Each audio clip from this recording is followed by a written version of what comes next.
Right now, we want to shift gears here. We were just watching a protest happening, an anti-ICE protest in Minneapolis, folks, and we're seeing these across the country, in Illinois, in Minneapolis, in New York City, Portland, right here in the nation's capital.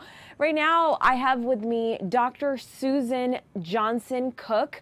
She is also the Coretta Scott King's great goddaughter, and she's a political strategist. We want to give her a warm welcome to Fox 5 Weekend Live. Thank you so much for being here. Now, Dr. Johnson is going to talk to us all things Dr. Martin Luther King and his legacy. What is one thing that people forget about when we think of Martin Luther King? We think of those impeccable, amazing, well-written speeches, just a dedication to the world to make the world a better place. But what's one thing, Dr. Johnson, that you think people often forget?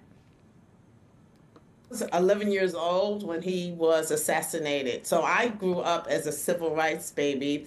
And the first books that I read about Black heroes were Dr. Martin Luther King and letters from a Birmingham jail. So what people forget is that the speeches were wonderful, but it was the work in between the speeches that really mattered. I think his legacy stands true now that we're looking at Minnesota and all other places around the country, that he was for peaceful protest.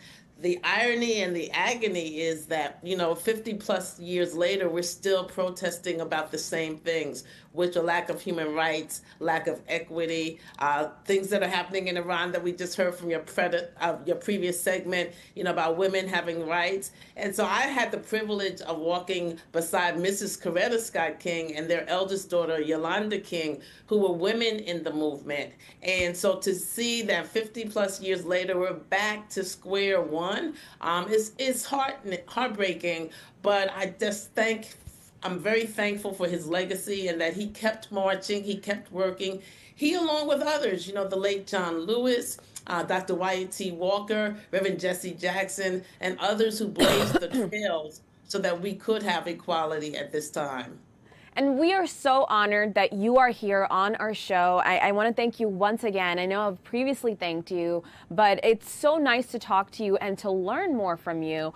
And I'm glad you mentioned this. So the protests that we're seeing in the nation right now, the right to protest, and even just protesting in general, that was work that Dr. Martin Luther King had put in. It wasn't just about those lovely speeches, even though they created a big change. But, the work that he did behind the scenes and the protests, or the right to, come together, march, protest, that was a big thing, in the way he did things. And when we see what he did still being that same playbook played out, and seeing people get together, march for what they believe and speak up for what they believe in, what they think should be changed, which is what Dr. Martin Luther King did. He had a dream and he spoke about it and he marched. Him and Gandhi were people who, showed us that there are other ways to make a change rather than violence or, hitting someone. There's a way to, walk and march and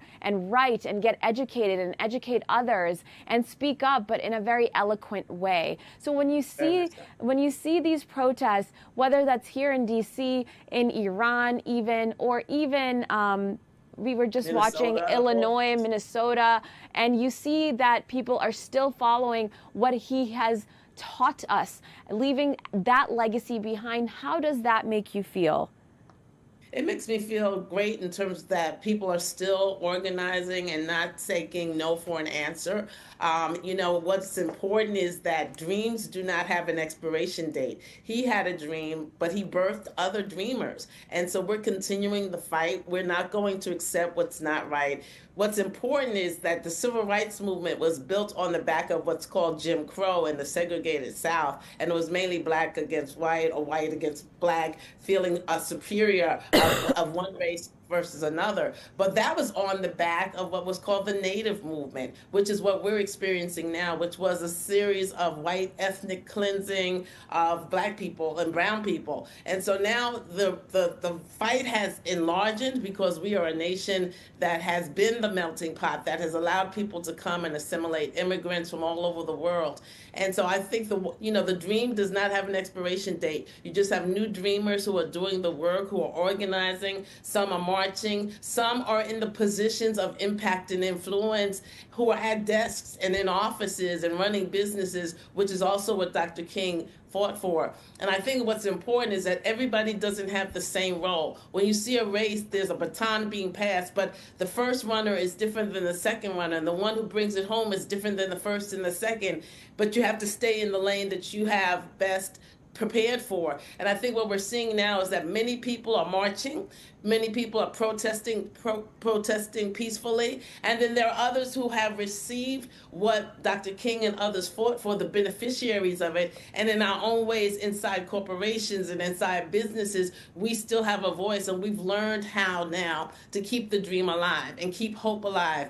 And so I just want to I'm so thankful that I'm a beneficiary of his work, but that means that the work doesn't stop now. In fact, the work continues with this generation and the generations who follow. And we hope one day we will have peace on this earth. But right now it's a violent time, and someone needs to be a peacemaker. And I hope that I'm one of the voices that brings peace at this time. Absolutely. And every year on Martin Luther King Day, people post quotes, they post his photos, things that he has said, they post his speeches, which is obviously a great way to commemorate and honor and respect and show that love that we have for him.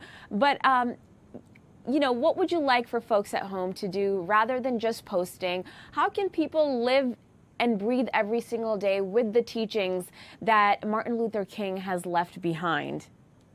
So one of my favorite quotes was that darkness can't drive out darkness, only light can do that. And so what I'm trying to do is create a movement of light leaders. And light stands for leaders of integrity, grace, healing, and transformation. People who walk the walk and bring light with them, because there is a lot of darkness right now, and we need some leaders that will push towards light and bring that light with them. That's what I would hope for this generation, that we are leaders of integrity and grace and healing and transformation, that we do not accept darkness, we do not accept violence, but they're working towards a better world. And that world means that there's a world of peace that can happen. And it doesn't just happen with a peace prize, which Dr. King had and which we're talking about others receiving, but it happens with people working towards peace every day of their lives. And we won't stop until we get there.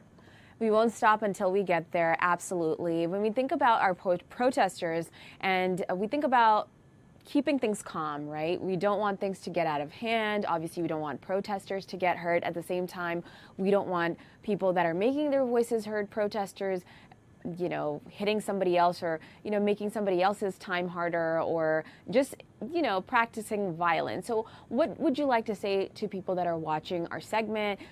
If they are planning to make their voice heard, going out to these protests across the nation, what is the best practice to keep in mind?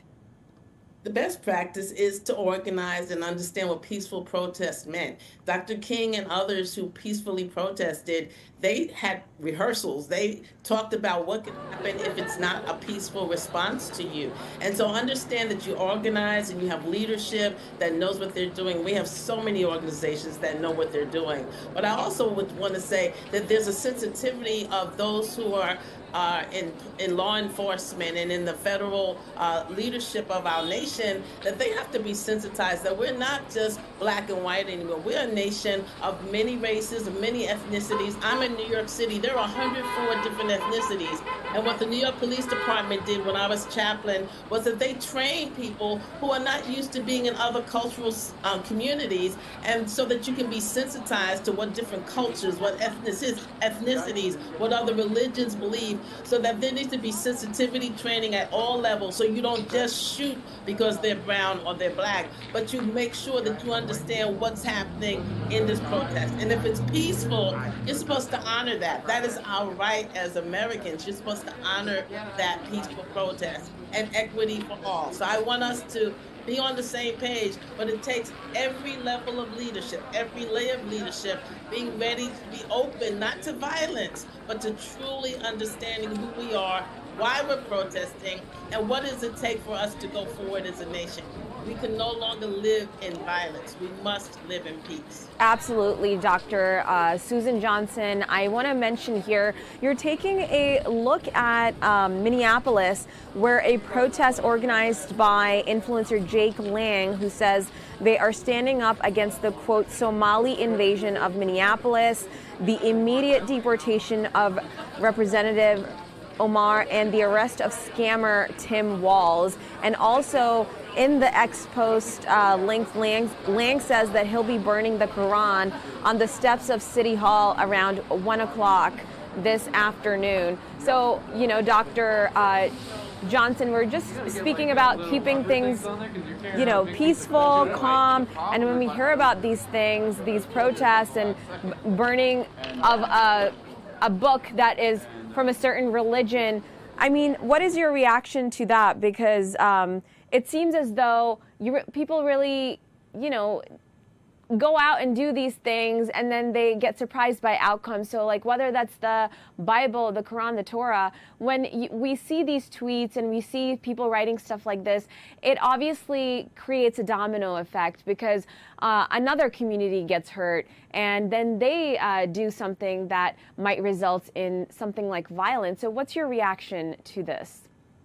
You know, first of all, I believe we have the right of free expression in this country, and freedom of speech, but we must be not only peaceful, but we must be respectful. And what has lacked in these last months, last years of the leadership in our country is respect for humanity. We are human beings before we're any race or any ethnicity. We are all part of the human race. And so I think there must be respect, whether you believe or not. That's what I fought for as U.S. Ambassador for International Religious Freedom. It wasn't that you have to believe what I believe or I believe what you believe, but it's the right for people to have the right to believe whatever they want, and for you to not respect that, for you to not negate that, for you to not down or dismiss that. And so until there's a level of respect, I then don't respect you because you're not honoring something that is dear either to myself or to someone else who's a member of the human race. Until we come to a table, and that's what Dr. King said, a table of brotherhood. He said brotherhood, but now we're gender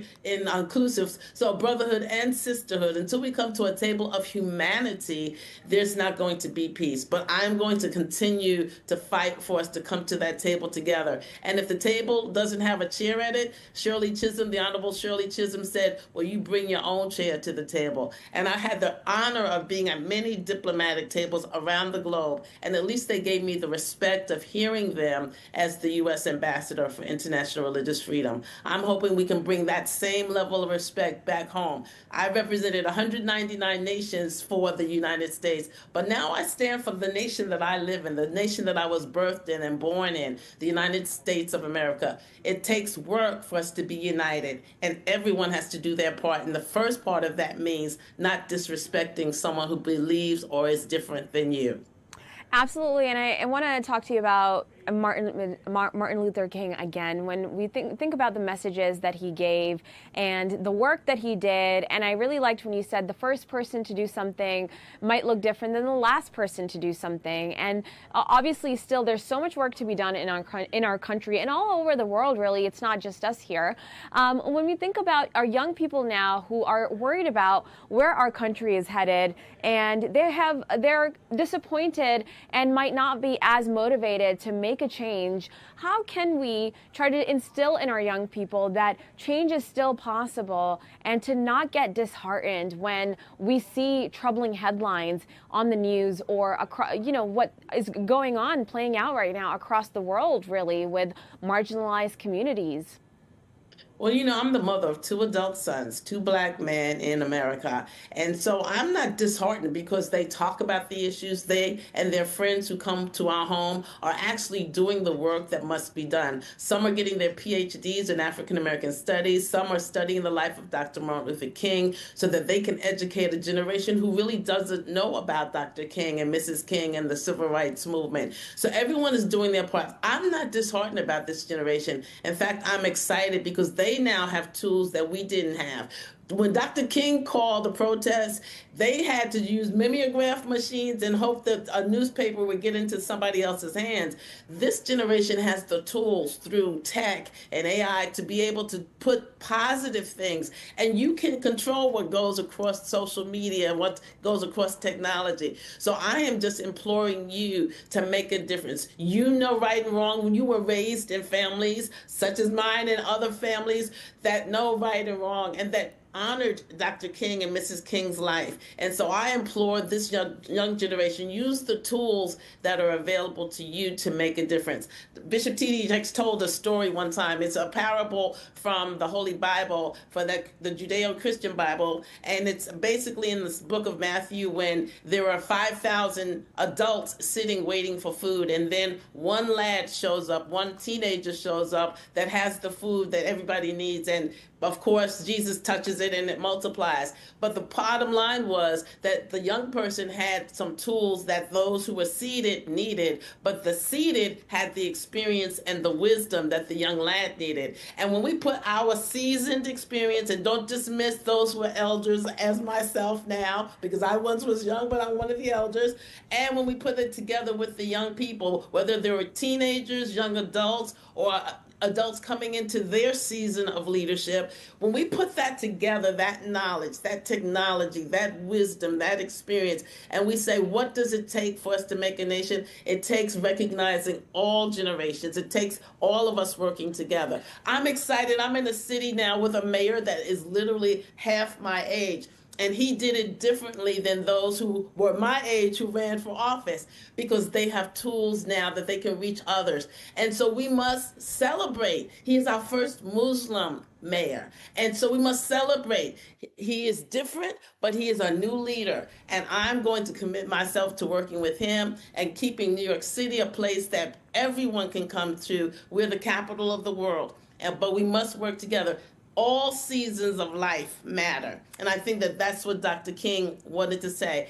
His life was cut short at 39. Some of us lived past 39, but we learned as we sat at his feet, and there are others who are sitting at our feet. Let's do this. We have the tools available to us. Let's not look at the negative. I still believe in the light. Only light can drive out darkness, as Dr. King says. And I want to make sure that we keep carrying that light. Absolutely. And I'm from New York City as well. I lived in Queens as a kid, so it's nice to always meet somebody who's from my native hometown there. And again, the historic nature of Mamdani coming in, becoming the first Muslim mayor, the first South Asian mayor in New York City, definitely a big deal. And hopefully, you know, affordability, all of those things that New Yorkers are hoping for really comes into fruition there. So when you saw a campaign like that, where Mamdani ran, right, and you're in New York City right now, did that remind you a bit of that momentum that, you know, that the words, the kind of support the public was showing Mamdani? Did that remind you a little bit of the legacy of Martin Luther King? It reminded me a lot, because I think Dr. King talked about everyone being able to have the dream that they wanted realized. And so this was a dream that many New Yorkers were not prepared for, but once it started happening and the momentum and we could get behind this young man, we were like, okay. And so no matter who your candidate was, my thing is one person was elected mayor. So we put all of our energy, no matter how you voted, nobody's in the voting booth with you, but we do have someone now who is sworn in as our mayor, and that we all work together. So it reminded me that anything is possible. Dreams, like I said, do not have an expiration date. Dreams don't have an age on them, but we can all work together. I think one of the first things that Mayor Mamdani showed, verbally and visually, was that he hired someone who was almost twice his age as one of the deputies. And I think when you have that balance of seasoning and youth and new ideas, and some who have been through this experience, that's what makes America great. That's what makes our city great. And so I'm just excited about the potential. Yes, there are lots of things happening in our country that I'm not comfortable with. As I said, I have two African-American sons who have to drive and walk through this country, and they're not always safe, nor am I. But I believe in hope. And what Reverend Jesse Jackson said was, keep hope alive. That was not just an ancillary kind of slogan. It was as he sat at the feet of Dr. Martin Luther King, and he was the next generation after Dr. King to carry us forward. He took us to Wall Street and the Rainbow Coalition and all kinds of things that happened that began economic justice for people. So now we must go to the next level. It's beyond economic justice. It is the right to be a human being in this country. And so we must continue to fight for what is right. We must continue to carry the light, and we must work together and stay tight. I think we can do this thing. I believe in us. We got to keep hope alive. And thank you, Dr. King, and thank you, Mrs. King and Yolanda and the family. Women walked beside them, and they did the work that many times was not in front of the cameras, but the work that had to be done so that the ones out front could continue to be out front. And many times she walked the bridges with him and took the hits. Her home was bombed with her baby in it, her firstborn baby in there. So I don't want us to forget the women of the movement, but now we have women and men walking side by side. Let's continue that. We've got work to do, and I believe we can do it. Absolutely. I love your energy there. And really, I think when you talk about people losing hope, and I think even I grew up Muslim, but even in my religion, there is a saying that you cannot lose hope. It's one of the biggest sins in life. Even when you're facing a lot of oppression in the world as we know it, you have to keep your faith in Allah, God, Jesus, whatever you believe in, and keep that hope alive. And I'm glad that you're very positive, or you're looking at the light and not at the darkness. At the same time, there are so many folks right now who are dealing with this economy, not being able to put food on the table for their children. How do they stay positive in these situations when the cost of everything is going up, when we remember what MLK really taught us? It's very difficult, and certainly I am concerned about, the cutting back of all of the services to our communities and to our nation. It is really not a good place to be. But it also calls us and reminds us, again, for what Dr. King's legacy was all about, to put the leaders in office that actually represent us and who will work for us, who not only see the negative, but they see solutions. I'm into soul care. They see solutions in terms of how we can get out of the places that we're in. But they need the support. If everyone says, I don't believe that can be done, then you're starting off on the wrong foot. So it's about voting, which Dr. King and John Lewis and others had, the Voters' Right Act, which they died for. If we don't exercise those rights and put leaders in that we deserve, who are going to work for us, then we too are at fault. But I am concerned about the services that are cut. And so it's falling on a lot of the community organizations like the churches and like the temples that now have even limited resources themselves, but they are coming to the forefront saying, we are here to help, to serve, to keep safe spaces where our immigrant communities can be safe and feel like they can go out of the door to buy things and to be human again. I think we have to keep fighting. There are so many issues. Again, what I said in terms of running, you have to know what lane you can run best in. And when you can run in a lane, you have to give the best of your service in that lane. So you used your Islamic story, but there's a song from our Christian tradition, if when you give the very best of your service, meaning you've got to give your best, there will be a well done at the end, but you can't stop trying. When we drive, we get 30 feet of light, but you don't stop driving. You keep driving, you get another 30 feet and then another 30 feet. We've got to put our pedal to the metal and keep on driving. There's light, and we've got to search for it. We've got to work for it. We've got to make a difference where we are with what tools we have available, what skill set we have available to us.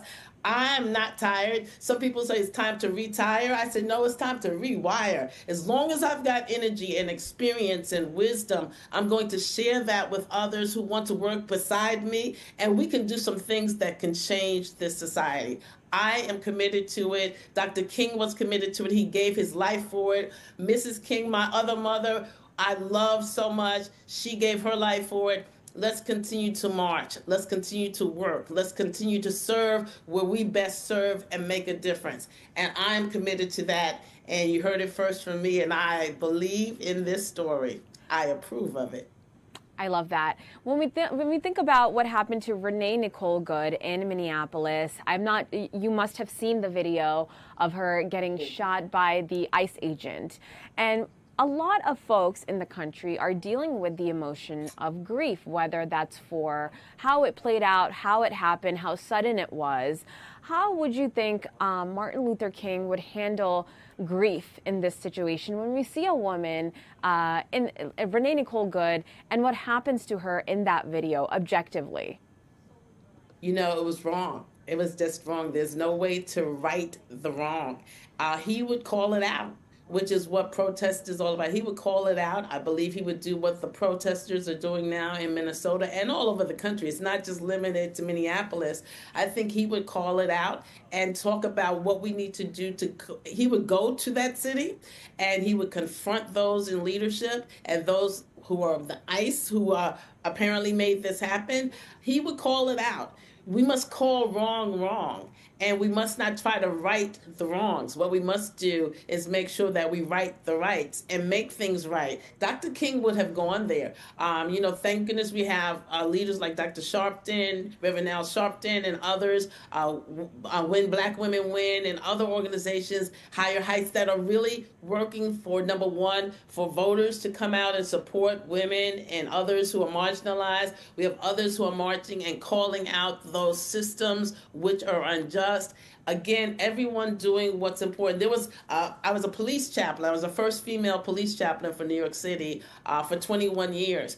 And there was a time during the Amadou Diallo, which is very similar to what we're seeing now, when he was shot 21 times by the police department. And I was on the inside at a desk. They had fought for me to become a chaplain, and there were others who were marching on the outside. And somebody said, well, are you going to join the marches? And we actually had a strategy meeting, because some have to be on the inside who can go to the police commissioner's office without hesitation and make some demands, and others can be on the outside who can make pressure from the outside so that I can go inside and make the demands. What we have to do is understand where we sit and what skills we have and what privileges we have, because ultimately, if we have influence and impact and don't use it, there's something wrong with that. So there are people in law enforcement working, there are people at the federal level who are working, there are people who've been fired from the federal level who've been working, and then there's the grassroots. We can't extinguish any of those. Every voice becomes important. And so my sympathy and my condolences to her family, first of all, and to others who have been murdered in this society. But we cannot stop calling wrong wrong and not trying to say wrong is right. I think a lot of times people get particularly scared of retaliation, right? And when it comes to speaking up for the truth, or if they're seeing something happening in front of them that you might call racist, and that fear sometimes stops people from speaking up or, quote unquote, doing the right thing. What would you like to say to folks that have that fear? I know that it's true, and it's right to be concerned about it. We have seen time and time again that there's retaliation going on. That's what we're seeing a result of in Minneapolis right now. A governor who ran against the president, a congresswoman. There is retaliation, but I think one of the greatest examples is our Attorney General, Letitia James, who was also attacked, and she said, I'm taking you on.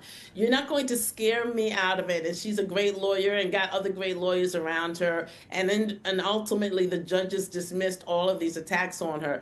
But I think you have to be able to surround yourself with people who know what they're doing. So we need lawyers in the fight. We need grassroots in the fight. We need experts in the fight. But I think, again, the bottom line is you have to call wrong wrong. As long as we are afraid to call wrong, then it's going to continue. And I think that we have put at least a doorstop, we hope, in it, because videos now, again, tech shows some things that had we not had that video, no one would have known about her loss, or George Floyd, or others who have gone on and been murdered. And so I think we have to have the videographers, we've got to have the tech people, we've got to have the people who are willing to say, I take a stand and call wrong wrong. there may be retaliation, and that's what Dr. King was not afraid of. His house being bombed, him being accused of all kinds of things, the FBI making a list of things that they said that he was doing. Yeah. Those are the things that leaders who are on the forefront understand comes with the territory. It does not mean that you don't step out. It means you step out with making sure you got backup. And the backup are the lawyers and those who are the experts who can, if when he went to jail, he had someone who could get him out and get the others who were in jail with him. I had the pleasure of knowing Rev.Dr. Wyatt T. Walker, who was a pastor in New York City, Canaan Baptist Church of Christ, and he was one of the lieutenants of Dr. King. He too went to jail. We don't always hear their names out front, but there is a posse, there is backup. There are people who walk beside you. There are people who've got your back, and you've got to make sure there are people who walk before you. We've got to honor the ancestors and the elders who are like now Dr. King and Coretta Scott King, who did their part. If we don't do our part, then we have no one to blame but ourselves. And yes, sometimes retaliation comes with that. Yes, sometimes arrest comes with that. But we must keep marching, keep going forward. Remember those 30 feet of light. We don't stop driving. We drive and we get another 30 feet. We drive and we get another 30 feet. But we don't stop until we get to our destination. We can't stop until we get to our destination. Absolutely. So when we think about Martin Luther King and how people honor him and his legacy, do you think people do a good job? What's something you think that could be different in how people remember and honor and respect him? Obviously, even just now, we have locally here the St. James MLK Classic named after Martin Luther King. It's a series of basketball games that happen here. And again, it's his name is on the event itself. But other than that, what are other ways that folks can truly honor Martin Luther King rather than just, posting something or naming something? Well, first of all, we do need to name many things after him. And we also need to honor what his legacy was. But there is a whole generation that doesn't know Dr. King. And so we must keep his legacy alive. What he did was significant. And what those, again, who walked beside him did was significant. So we cannot let the doors close on his legacy. I'm a member of Delta Sigma Theta, and there are other sororities in the Divine Nine who use the day as a day of service. We don't just take it as a holiday and say, okay, let's sleep in late and have some brunch, but we use it as a day of community service, as many churches and sororities and fraternities do. I think we must turn that practice and that model, make it exponential and multiply across the nation so that not only are we honoring Dr. King's legacy, but we're saying this is what we can do in his memory and in his name to keep our communities going and growing and flowing. And one of the things about growth is that you've got to sow into what you do. You can't just expect things to happen. You must do the work. And I think if there's anything that Dr. King, Mrs. King, John Lewis, Reverend Dr. Wyatt T. Walker, any of those who were part of the civil rights movement did, was like, you have to do the work. And one of the things I also want to bring up is that there were the Greek Orthodox community were the first white community to walk across the Pettus Bridge with Dr. King. And so again, it's about different races, different ethnicities looking for the light, saying this is what's right. And I'm going to get on board with what's right. And I cannot allow the negative train to outdistance me. I must get on the train that's going for the light. Absolutely, and I like that you mentioned that some of the younger folks still don't know much about him. What is one piece of literature or maybe one documentary book that you want to mention here, a movie even, that somebody can watch tonight after seeing our conversation if they're, let's say, younger than the Gen Z generation and want to just learn more about him as a leader, as a person? Where can they turn to educate themselves on his work and his legacy? I'm so glad you asked me that. Certainly there's a movie, Martin and X, and it's talking about when Dr. King and Malcolm X came together towards the end of both of their lives. But I began this conversation saying that I grew up with Dr. King. My parents had the first Black library in our home. It was called the Negro Encyclopedia, and then they had books by Dr. King. And those books that I began to read in third grade when I met him for the first time and Mrs. King for the first time, Stride Towards Freedom, Letters from a Birmingham Jail, and Where Do We Go From Here? Chaos or Community. If you can get your hands on any of those books, and you can, I would encourage you, because it takes you into the jail room with him and why he got there. It takes you across marching the bridges and what he experienced when bombs happened in churches where they were worshiping. It takes you all the way up to Memphis when he was assassinated. If you can get your hands on those three books, Stride Towards Freedom, Where Do We Go From Here? Chaos or Community, and if you can get on your hands on the autobiography of Dr. King, I would hope that you would do that. Right before Mrs. King passed, she had me speak at the last service that she'd be alive at Ebenezer Baptist Church, which is the King Church, where Dr. King pastored. His father was there. And she had me come in, and she kept saying, I need to see you, when they were checking me into the hotel. And I said, okay, I'm checking in. She says, I want them to bring you to me. And what she did was she autographed every single book of Dr. King's, both that he had written and that she had written about him. And so my library now is complete with every written work that she had of him and the tapes that talk about his life.